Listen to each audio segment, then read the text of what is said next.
other side of the camp. And these men decided, if we stay here, we will die. If we go to our enemies, which are the Amorites, maybe somebody shout maybe.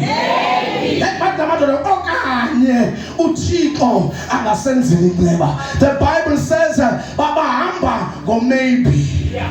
Nangona bekoma zinjaba sethwezi. Abasekhaya basilahlile. Uthi Davide abasekhaya bandishiya uma noma kodwa wena Thixo wabalikhaya. Bayezintshabe zabo abangaqondi babangenzela inceba zizo. Lithi iBhayibheli ngoba xa uhamba noThixo uphelekwa ngamazulu. Kanti esiba ehamba nje lamadoda ahamba noSimakade. USimakade unyathela lapho banyathele khona. Glory. Amorites, which were the enemies, bevisandi sengxokolo bacabanga ukuthi intshaba zabo mbombozone ziye zahlangana zadibanisa into yokubana zizobanqoloba. iBhayibheli babaleka enkampini bashiya yonke into ibikhona enkampini. I don't know who am I preaching to namhlanje, kodwa uThixo unezinto akulungiselele zona. uThixo uzakuthathela izinto zakho eziphethwe ngabantu bezwe zize kuwe, intsikelelo zakho zakulandela zikudlule ziku-overtake. Hallelujah. Glory to be the name of Jesus. Abantu abaphuma kule conference, they will receive the measure of blessing which is pressed down, shaken and overflowing in the name of Jesus. If I'm you is to meditate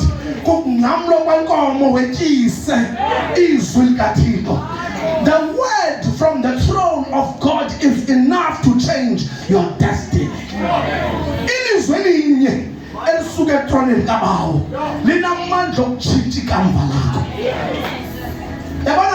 Just one word, it is finished. The truth you shall know, not tomorrow, not yesterday, but now. Hallelujah. I said, I shall be with you in paradise. These are the words spoken in this conference. Hallelujah. It's another level of being taken by God.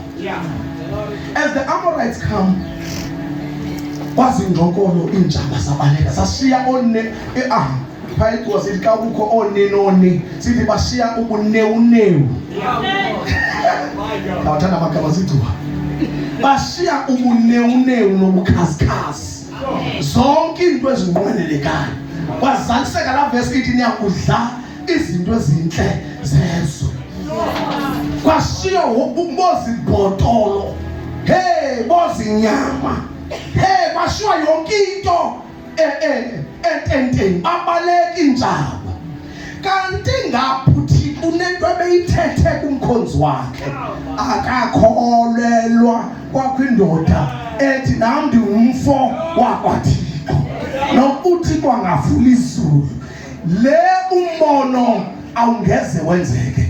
Andazi ngishumayela kuba maybe kunabantu abathetha kukuhamba nenkonzo abathi hayi manje kudala sababona befundisa, kudala sazibona inkonzo, into lumahluko wale nkonzo yakho. Glory to be the maybe kunamazwi athethwayo emva kwakho, but I want to tell you this, the word of God has been spoken. Glory to be the name of the Lord, that tomorrow this time umgutyana ufunyanwa ngemali engekhoyo. Kuphendulwa ama-Amori ngapha. Glory to be the name of the Lord. Kuphendulwa abanekhebe kuma-Amori kanti kuphendula umthandazo wangapha. iBhayibheli abuya abanenceba, somebody shout inceba. Inceba. Anenceba lamadoda awabinachuku afana noYesu. Othi forgive them Lord, they do not know what they are doing. Abuya lamadoda azochaza uba he madoda nansi indyebo ezakondla isizwe. Kwaza kuthiwa umfo kaThixo wayehlele enkochoyini ngasegeyithini kukabantu nje kuhamba nje abakwakhela umkhaya. Njengoba usindisiwe njengoba ukholwa, njengoba uzibiza ngeligama, kunabantu abakwakhela umkhaya. Kunabantu ababalayo. How long will you be saved?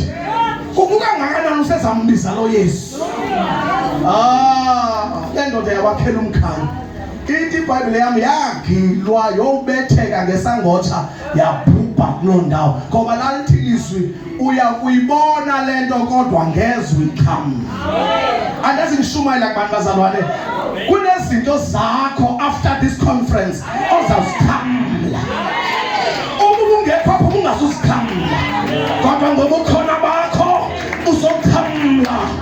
Ubunewune nobukhazikhazi lezinto zamazulu. Ixesha ile senza ifunde ekhaya. Kwakunabantu ababeneqhenga ku chapter 17 baphiliswa bonke ngobuncinci babo nguYesu kwindawo yaseGalile. Yafunde ekhaya chapter 17. Look, hallelujah. Then kwabuya umuntu omnye. Somebody shout one person. Somebody shout one person. Ndicela uncede ngoba ngoku ndizolanda envelope zam. Ndizolanda umnikelo. Ndingu SPV. Talk to me. A truck. SPV. Yes, iyaqeshwa la truck. Special ngoba yenzela into yakho onikele ngayo ibe secured. Ingabiwa ngamasela. Hallelujah bazalwane. Your giving today is about to make great blessing. Is that the ground is about to be broken. The Bible says wabuya umuntu omnye oyedwa wabuya wazobule. Kwabuzwa baphina hanye. Nakumbuzo wami namhlanje sendivala. Baphina abantu abenzelwe inceba. Baphina abantu abasikelelweyo. Bapha abantu into zabo ezikhululiweyo. Bapha abantu abaphilisiweyo bebegula. Bapha abantu abasikelelweyo ngemisebenzi.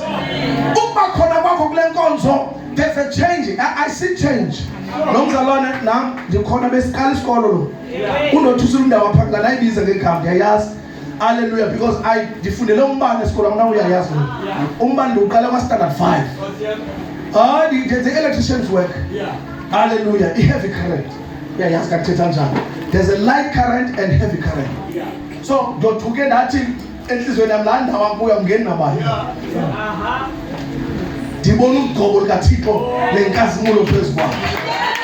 Hallelujah. Wayesiwa ndim notata apha e-university not too long ago. Siyomcelela isikolo. Today she's a teacher. Imali esingqina esibonileyo nesikwazi. Hayi afuna uthethe into engayaziyo. I've seen people in this church, God taking them from glory to glory. Wenzela abantu bakhanya bambala ngenxa nje ixesha bendakuchazela abaninzi endibaziyo. Kodwa ngenxa ixesha but namhlanje uThixo nawo usezakwenzela. There's no one I know from this church. I'm talking about from standard 10 to university, from university to be a graduate, from a graduate to work for government. I was a one. Amen. Come on now. I will come on.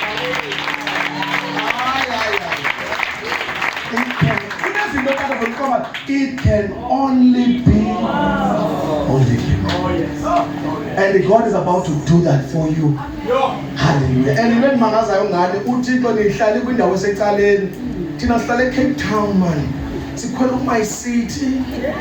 Sikhwela itrain. Sikhwela itaxi uphuma nje bese ubamba itaxi. Noma namoto eKapa nangxaki yonke into ilapha. Kodwa uThixo uni-overtakise abantu abaphakathi kwezinto nalalo. I want you to understand such a grace. Glory to be the name of the Lord. Oba mungina nje kuncinci mina I should have been dead. Ngala means ichata ngayo ngonkosikazi. Uthatha uyayazi ukuthi asebalisele. Imoto sasihamba ngayo sihayishe yaguquka. Sivelo la ndilokho emhlophe kankosikazi. Ngoba lothanda. Umfazi utshintsha i-attire. ngalamini umshado kwanyanzeleka ngiye eKomani ngenxa bandithanda umkami. Amen. Ndiyomtshitha iloko.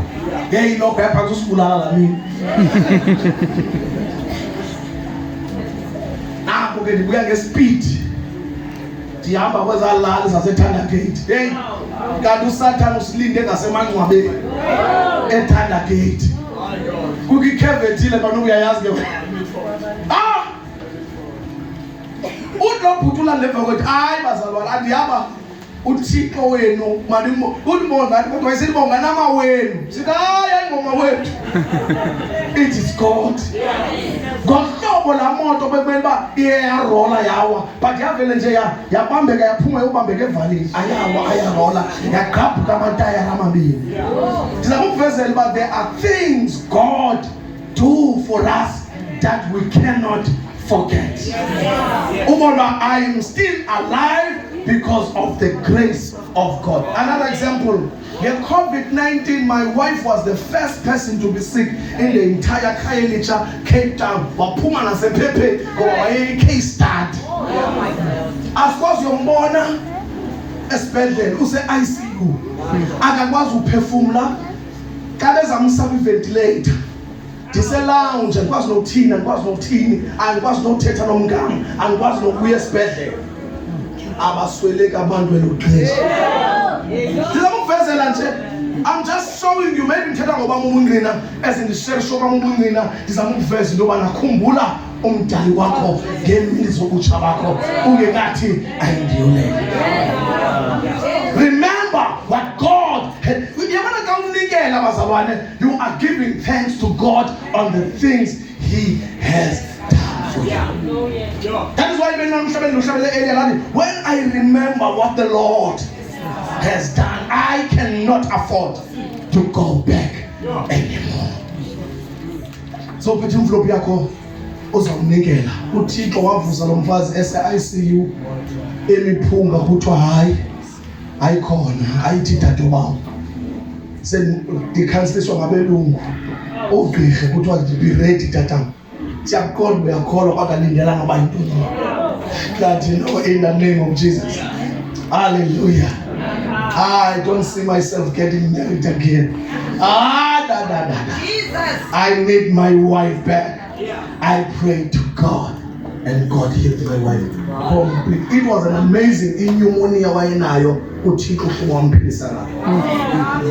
Umuntu wesifuba but uThixo healed her completely. Today akasana zona ezo sifuba. Amen. Glory.